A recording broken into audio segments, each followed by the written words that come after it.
Assalamualaikum warahmatullahi wabarakatuh. Perkenalkan, nama saya Elvira Nadia Putri dari peminatan AKK tahun angkatan 2019.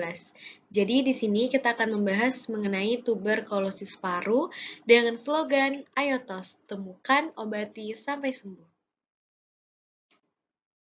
Adapun outline yang akan kita bahas kali ini itu yang pertama ada pengertian, proses penularan, faktor-faktor pengaruh TBC, data kasus TBC di Indonesia, tanda dan gejala TBC paru, pengobatan penyakit TBC paru, dan yang terakhir pencegahan penyakit TBC paru.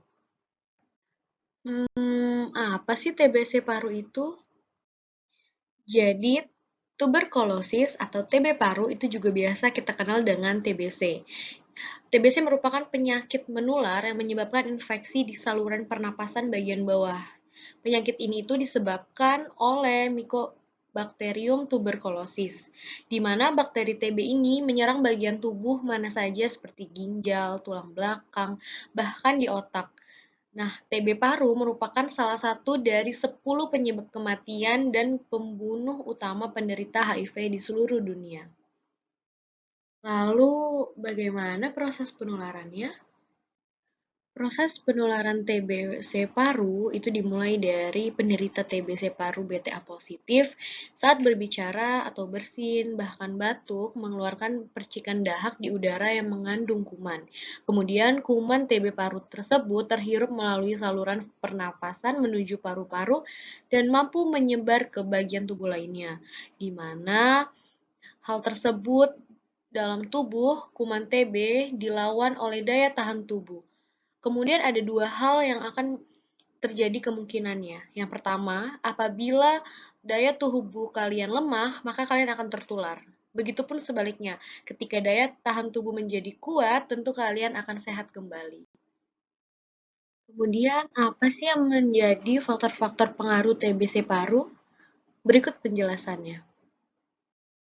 Terdapat 4 hal atau 4 faktor yang menjadi pengaruh dari TBC paru. Yang pertama ada jenis kelamin, di mana penderita TB paru itu cenderung lebih tinggi pada laki-laki dibandingkan dengan perempuan.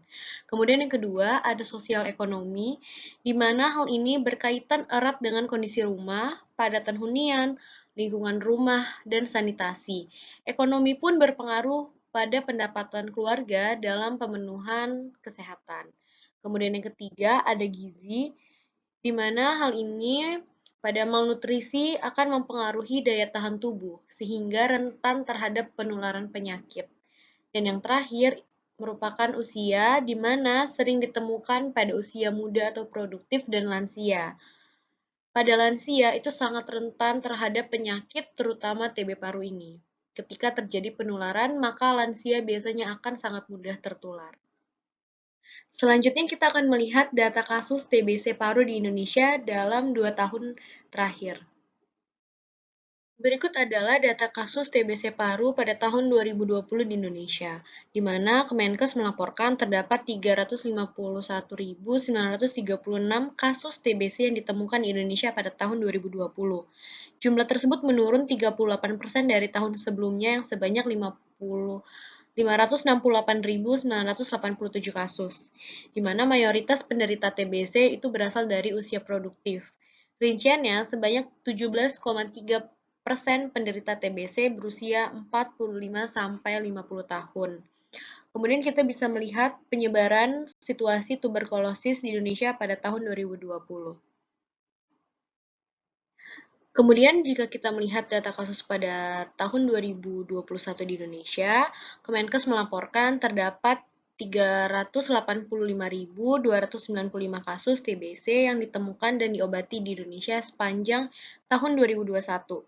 Jumlah tersebut menurun sebanyak 2,04% dari tahun sebelumnya.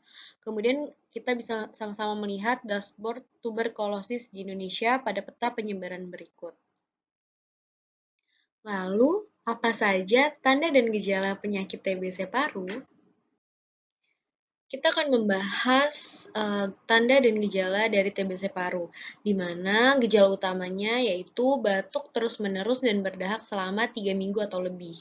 Kemudian ada gejala tambahan seperti batuk darah atau dahak yang bercampur dengan darah, kemudian sesak nafas, nyeri dada, badan lemas, nafsu makan menurun, berkeringat malam, keletihan, kurang enak badan atau malaise, dan yang terakhir demam meriang lebih dari 1 bulan.